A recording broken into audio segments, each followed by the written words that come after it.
Hi, I'm Kelly. I'm Rich. And we are Wanderbus Adventures. This week we're getting a few bits and bobs done on the bus in readiness for an MOT. Unfortunately, we've sprung a leak. We've had to fix our wipers again. And our lights. And the door. And a load more things. We've also added some questions and answers throughout the video. We've also got an idea for a future video at the end, so we'd love it if you let us know your thoughts. Hope you enjoy. So it's Thursday and we got back from getting Lily from school and this was all on the floor. Yeah, we sprung a coolant leak for really no apparent reason. So when I moved the bus the other day, so I moved it ever so slightly, there was no leak then. But today it's sprung one, and I can't really tell where it's coming from. It's coming from roughly where the water pump is, but it doesn't appear to be coming from the water pump.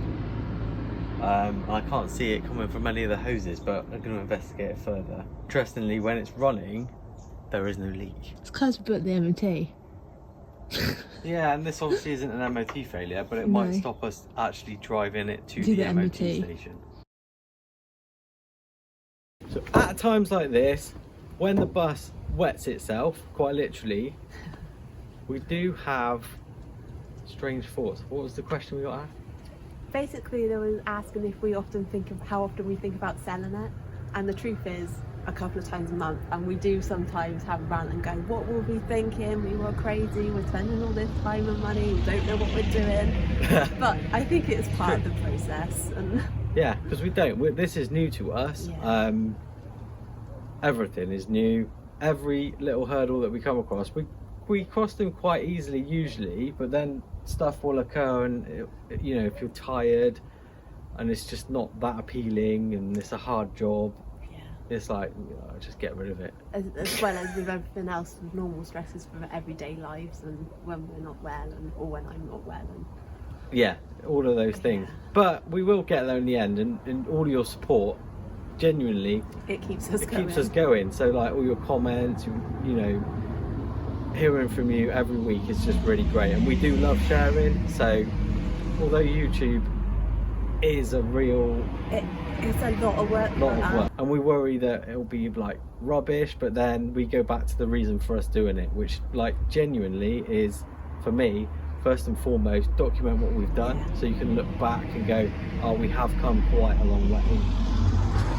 And second of all, like I said, get to know people from the van community, and people that are doing this themselves or just find it interesting. And you know, you guys are awesome, so thanks very much. Thank you. And one of the questions we get a lot is, what's been the hardest part of the build so far? And for me, it's not a part, it's a thing, and it's not necessarily a bad thing. So the rework and learning is the hardest part for me, because literally everything we do, it's the first time we've done it. And that can be quite rewarding, and you learn new skills, and that's a really good thing. The downside of it is sometimes you do the same thing like twice, and today one of those things is correcting my wipers, which are orientated incorrectly, because basically when I reinstalled it after that windscreen debacle, on screen now, when we put them back on, I thought the wipers were parked. I even checked them in this clip here, but because the batteries were dead, they parked in the wrong place halfway up the windscreen. So I need to take the scuttle out to be able to correct that, and that is a little bit of a pain. Once you've removed all of this stuff, you can tilt it up so it looks like this, and at that point you should be able to get an extension bar in to take off this nut. And you've repositioned the arm so it's sat on the motor like this, and the windscreen wiper will look like this, and then hopefully when you operate it, it should park in the correct place. Then you basically reassemble, and by I say basically, it's a royal pain in the bum to do this with a screening, but it is possible. And the way that we did it, we didn't film it because it was a long time, is you angle the scuttle in towards the seal, and then with something flat and plastic so you don't damage the seal, work your way along. Now we use some plastic rulers, but a plastic spatula or something equally as flat and rigid will work just fine, but it is a 2-person job if you want to try and get it done in a couple of hours. So yeah, that's done now. One less thing. What about for you, Cal? What's the hardest part so far been for you, do you think? For me, The build, yeah. I think more in terms of like looking into things and deciding what like things you're gonna get and what order you're gonna do things is like the hardest thing about it. Yeah, because you need everything in place to be able to do the next set of jobs. Yeah. And plus you've done most of the hard stuff. Like I think the hardest thing I would have said would have been lowering the floor, because getting all those bolts out was a right pain in the ass for you, wasn't it? It was. It took weeks and weeks Yeah. to get right, but it was worth it. We've also set about reinstalling bits and bobs on the van. That's 2 things that we've done. This I'm going to paint eventually in bed liner, but it's just going to go back on for the moment because I need to get it to the MOT. Likewise with the bonnet, it won't be an MOT failure, but we're going to have this off at some point and cut all of this out and replace this front lip. But again, for the time being, we want to get it on the road. Do you remember this gnarly door card? The coach company had basically attached it with Jubilee clips and 1,000 million screws. So we filled the holes, and for the time being, to save a few pennies, we've literally just covered it in 4-way carpet and painted the plastics. This thing's full of years of grime. I need to get this bar out of here, so I'm going to take this clip off and this clip off. They've been cut into the door. I'm going to take the mechanism out and give it a good clean, so it should make it run a little bit freer. And then we'll get the new bits and bobs on, and hopefully that will allow me to lock and unlock it from inside. It's tremendous for the sake of 82p and probably half a day's wait, because Mercedes would have delivered these to them, but they decided to chop these elegant stripes in here and cause all this damage. This here actually is, this modification is not as bad as it looks, and actually a few variations have ended up doing this because the main plate snaps off. So I'm going to keep that one on there. It should be a bit sturdier. Okay, so it doesn't look amazing, but crucially the handle functions as it should and opens and shuts the door. So that should pass its MOT. I am on the lookout for some new door cards. There's a couple on eBay at the moment, but they're with postage are a bit too much. So if anyone's got one, can you let me know? Because I would like to have one where all the clips are present on the back. I've got none on mine. It's being held on with bolts that I've put on the bottom, the handles, and it is solid. One of the questions we get asked a lot is, why on earth are we doing this? And for me, it's so we can experience adventures, big and small, and this is just one example of the things that we've got up to this week. Okay, we're out on an adventure. Yeah. And we're at Sand Point, aren't we? Yeah, and we're very up high. We're on the highest point of Sand Point at the moment, so we can see all the way over to Wales, and we can see over to Weston-super-Mare. Yeah. And we went all the way to that tombstone there. That stone over there, the waypoint. Yeah. What was on it? It's O, C, B, C, 3, 3, 2, 6, 9. Ah, okay. So we can look that up when we get home. And on the top, I'll lift you up. There's something special on the top as well. I want to see.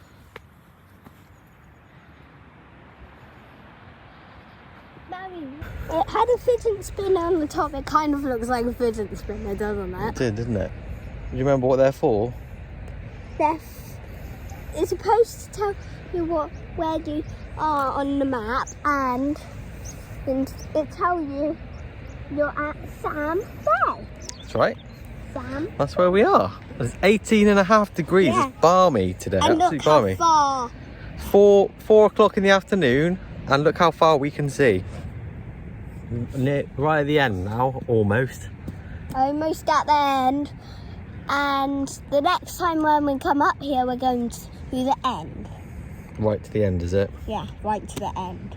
Yeah, we've come a bit late in the day, so we need to get home for our tea. but we have went very, very, very far. Very far. Obviously, we didn't need the van for this adventure, but we do for others. The reason why us having a bus would be easier for us is because I've got Crohn's, Lily's got loads of food allergies, Yeah. so we always have to cook for ourselves when we go away anyway. So this would make things easier. Even for day trips, isn't it? For, you know, the Yeah. current things that are going on. If we've got our own toilet, we can wash our hands, we can cook our own food, even for day trips. We think this is going to be mega, but we've got grand plans to go much further afield. So that's the main reason for me, and hopefully all of this effort and pain will be worth it. One day. One day. An intermittent party trick that the bus has got, that now is a permanent thing, is that the reversing lights are just on all the time. Now, the bus converting company, when they did it, they put a whole relay in, so the lights came on with the switch. So did the floodlight on the back and all of that stuff. And it's broken, it just doesn't work anymore. So what I'm going to try and do is put the reversing light so it's back on its original switch, which is going to involve sort of climbing under the bus. Right, so underneath here, apart from a lot of oil, we've got the sensor that comes off the gearbox. This is the switch here. When the gearbox is put in reverse, it pushes the switch. And you've got a live that comes up to here. And then obviously once the switch is activated, it pushes it back down here. If I have a look here. And then here on my bus, I've got a very beautifully soldered cable here, knot, that runs all the way down the back. And this is at the moment jammed on live, and is what's being powered by the relay. So what I'm going to do, just stop faffing about, is I'm going to cut this cable and strip it. I'm going to splice it into this original wire in here, and then, all being well, when reverse is engaged on the gearbox, the light will switch on at the back, is the thinking. So I'm going to chop that up and let's see how that goes. Now, I don't know if you can see, this is through the gearbox hole, but you can see a bit of Rich. Hello, Rich. There's his hand. That is Richard's head behind the wheel. I don't know if you can see it. It's his little hat. I stripped, twisted, and then soldered up all of the cables underneath, so we had a nice connection. Okay, let's go see. Unfortunately, this did reveal something annoying. So the lights do work, but they are currently flashing.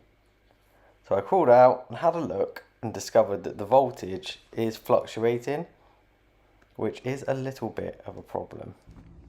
But my reckoning, those flashing lights can be one of several things, unfortunately. So hopefully the most simple one is that this switch that I've got to replace in the gearbox itself is just worn. So that, you know, the contact's worn away and it's causing that fluctuation.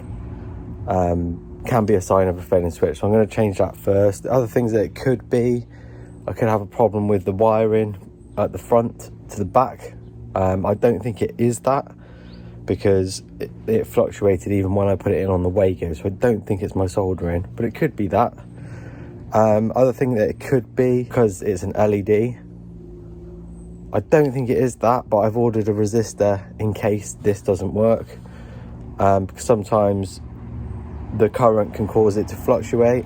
I don't think it is that, because it didn't fluctuate before when I had it jammed on permanently, so it looked like to me that they can cope. Anyway, I'm going to change it for this one. Got this direct from Mercedes, and see if that helps. I've had to order a 27mm deep socket for that, and I'll do that tomorrow and report back to you on the next video probably, on whether that's worked.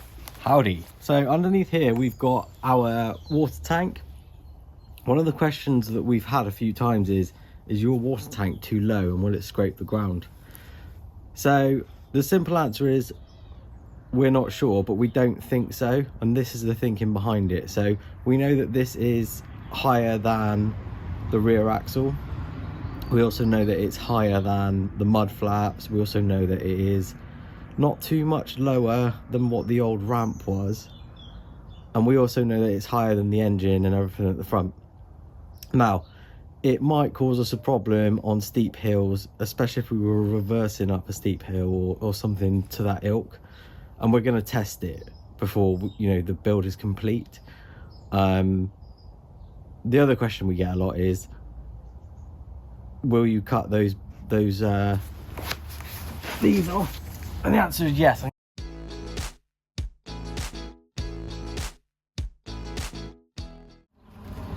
Okay, one thing that I really should use more when I'm doing my day-to-day jobs is my torque wrench, and I'm going to torque up a few things before I take this thing on the road.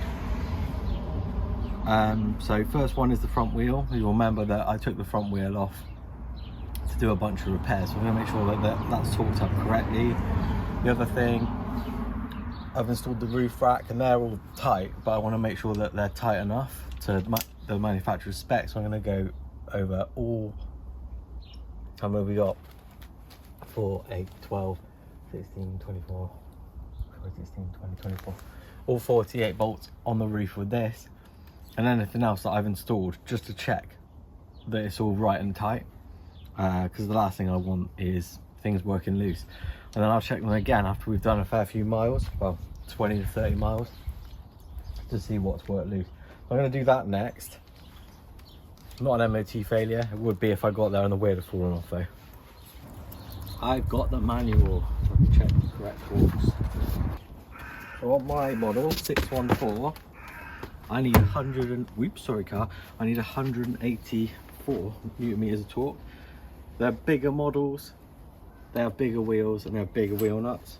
So, but just check your manual and they'll be on there.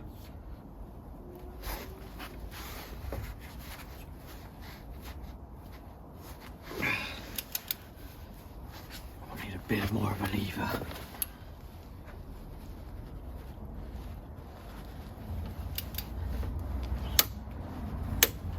Okay, when it makes that click clop sound, you know you're good. You know you're good. So you can see that I tightened them up before with the gun and they weren't tight enough, which is why I've checked them.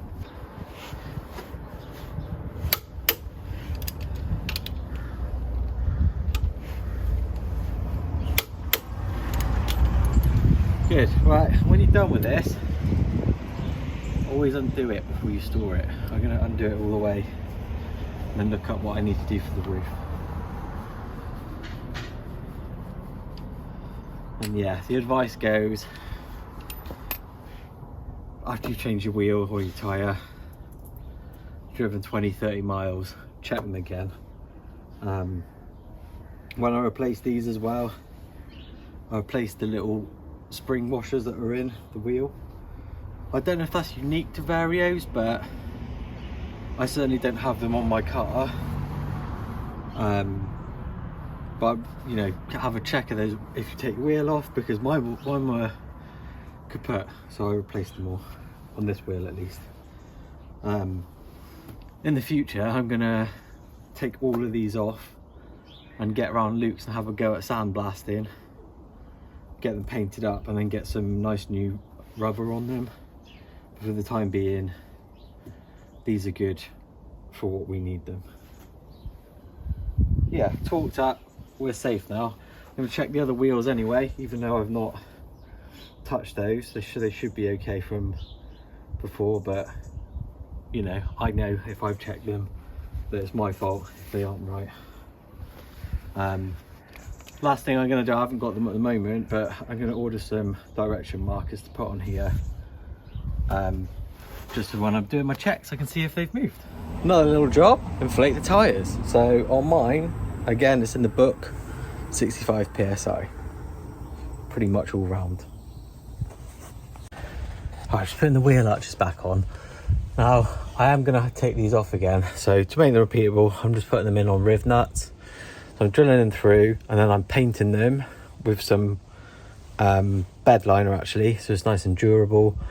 Then once it's all screwed up and in, I'm going to wax it through as well, just to make sure that that doesn't rust. And when I take these off, because once it's gone through the MOT and stuff, of course the build will continue. So I'm going to take these off and rub these all back again and paint them up, especially the other side, which at the moment is still in rust encapsulator and primer. So have got rust encapsulator under that. I want to point that out because it looks like it's just primer, but it's not, because if you weren't aware, primer is porous, so it absorbs water and then therefore will rust. This stuff that's underneath it, it's a bit like red oxide, is non-porous, so we know that that won't rust over again. Well, it will eventually, because these things rust like no tomorrow, but there we are. I'm just fitting these back up now, and that's one less thing.